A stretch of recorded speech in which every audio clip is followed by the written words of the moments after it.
Nous allons aujourd'hui travailler sur la décomposition des fractions. On a ces fractions à décomposer. Pour l'instant, je fais les 3 premières. Ces fractions, on peut les décomposer parce qu'elles sont supérieures à 1. Le chiffre du dessus est plus grand que le chiffre d'en dessous. Donc, ça veut dire qu'elles représentent plus d'une unité. Pour les décomposer, je peux passer par d'abord un schéma. 5 tiers, je peux le représenter. Je partage en 3 parties égales une unité. Il m'en faut une deuxième pour arriver à avoir 5 parts. J'en colorie 3 ici. Il m'en manque 2 pour faire mes 5 parts. J'ai bien partagé en 3 et j'ai colorié 5 parts. Donc, je vois sur mon schéma que 5 tiers, c'est égal à une partie entière, une unité, plus la fraction qui est ici, c'est-à-dire 2 tiers. Là, j'ai décomposé ma fraction. Si je passe à 19 sixièmes, pareil, je peux passer par un schéma d'abord. Je regarde ici, c'est coupé en 6.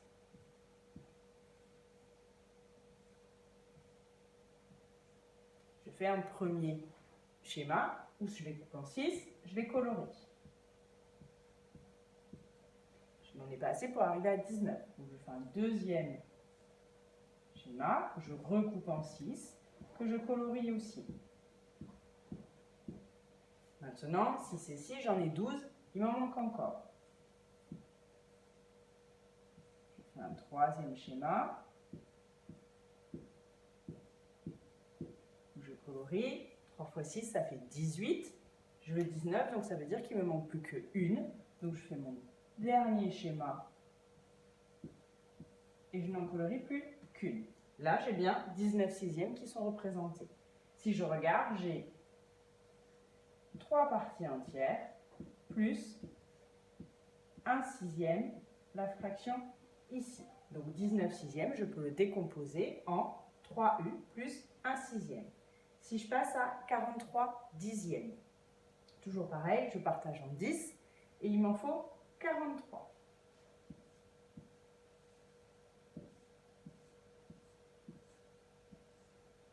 Donc, j'en colorie d'abord 10.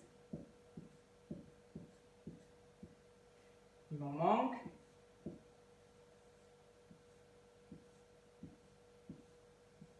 J'en recolorie 10. Maintenant, j'en ai 20, il m'en manque encore.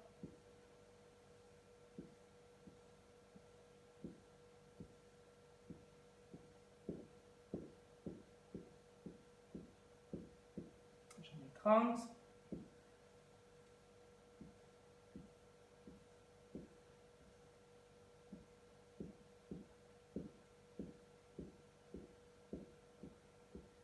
J'en ai 40. Il ne m'en manque plus que 3. Donc, je fais un dernier schéma. Et je n'en colorie que 3. Donc, je vois que j'ai 4 unités complètes plus 3 dixièmes. Si je veux aller plus vite, si je n'ai plus besoin de ce schéma, je peux effectivement me rendre compte que dans 5 tiers, j'ai forcément déjà 3 tiers qui représentent une unité et qu'il me faut après 2 tiers que je peux écrire 1U plus 2 tiers. Je peux passer par le calcul pour décomposer en entier. Ici, si je repars sur 19 sixièmes, je sais que si je pars de 6, pour aller me rapprocher le plus de 19, j'ai besoin de 3 fois 6, donc 18 sixièmes, plus 1 sixième. 18 sixièmes, c'est la même chose que 3, plus 1 sixième. Je peux la décomposer avec plus d'étapes. Je peux faire 6 sixièmes, plus 6 sixièmes, plus 6 sixièmes, plus 1 sixième. J'ai bien mes 3 bandes de I plus 1 sixième. Pareil pour 43 dixièmes. Je peux me dire, il me faut d'abord 10 dixièmes, plus 10 dixièmes, plus 10 dixièmes, plus 10 dixièmes, plus 3 dixièmes. Donc j'arrive bien à mes 4 unités, plus 3 dixièmes. Ça, c'est pour passer par le calcul. Ça, c'est pour passer par le schéma. Je peux faire les deux étapes pour arriver à ces réponses-là, qui sont les réponses que j'attends.